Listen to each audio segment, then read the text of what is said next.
Hello. हा बोला ना. की प्रवीण बोलतोय. हा बोला बोला. ऍक्च्युली काय आलेलं, मी ज्याच्याकडनं गाडी घेतली होती ना, हम्म त्याचे वडील वारले होते. ऑफ झाल्याच्या नंतर आहे ना, ज्याच्या नावावर जी गाडी आहे हम्म त्याचे वडील हम्म ऑफ झाल्याच्या नंतर हा पण वारला 15 दिवसामध्ये. ओके.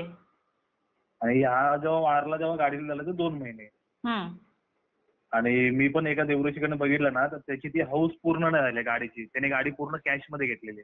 हम्म आणि मला मी असं सांगितलं गेलं की दोघांकडे बघितलं की त्याच्या गाडीमध्ये ते फिरतंय. म्हणजे भाऊ हे काय बोलतात ना त्याला, आत्मा आत्मे. फिरतो. हा. त्याला म्हणजे त्यांनी त्याची हौस नाही पूर्ण केलेली.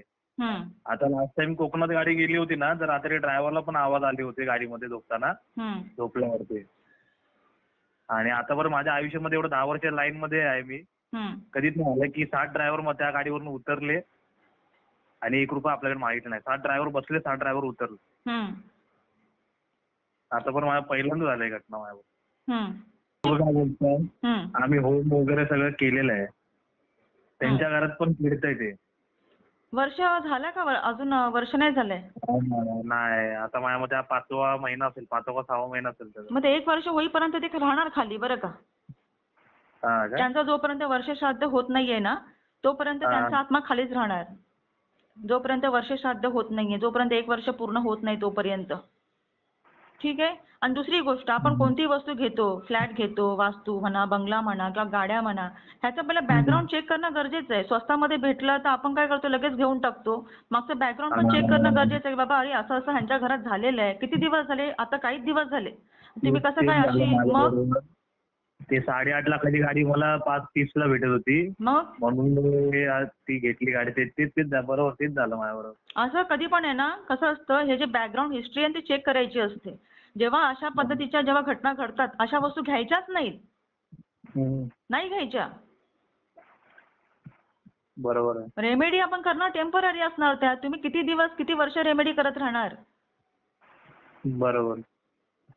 एखाद्याची वास्तू आता एखाद्याने घेतली ना, आता एखादी वास्तू एक्झाम्पल, एखाद्या माणसाला तर बंगला घ्यायचा आहे. तो काय करतो? त्याची जुनी वास्तू असते ना, ती विकतो. का? तर त्याची प्रगती झालेली असते. त्याला बंगला घ्यायचा असतो. ठीक आहे. म्हणून तो ती वास्तू विकतो. तर अशी वास्तू तुम्ही घ्या. का? तर त्या माणसाची प्रगती झालेली असते आणि त्या वास्तूतून निघून तो त्याचा मोठा बंगला घेणार असतो. अशी वास्तू घ्या, ती वास्तू तुमची पण प्रगतीच करणार. तुमच्या पण आयुष्यात बंगल्यासारखे चान्सेस होणार. परंतु एखाद्या फ्लॅटमध्ये आत्महत्या झालीये, कोणी सुसाईड केलंय, माणसं मरतायत. तिने जेव्हा विकली ना, तेव्हा आपल्याला काही सीन माहीतच नव्हता. म्हणजे हे झालं ते झालं, मग त्यांनी काय आपल्याला पिक्चर दाखवलंच नव्हतं तेव्हा. मला फक्त बोलले होते की विकायचे असं असं. म्हणजे आर्मीवाला होता तो पण. जो ऑफ झाला ना, तो आर्मीवाला होता. हां.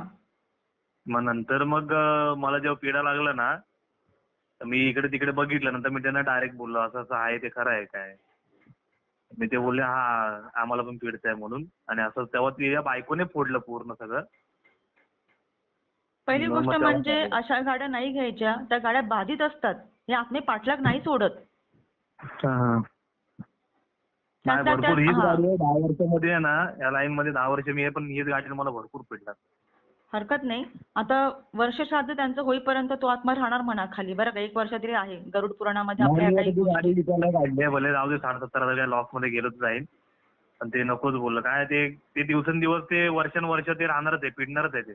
ते कायमस्वरूपीसाठी झालेलं आहे बरं का. ते जाणार नाही ते. मग ते जे बोललं नकोच ते आपल्याला. ते गाडी सोल्ड आउट केलेलीच बरी. नकोच ते. कारण घरातले पण आजारी पडलेत. कधी एवढं नव्हतं मला पिडलं, त्यावेळेस 2-3 महिन्यामध्ये भरपूर पिडलं.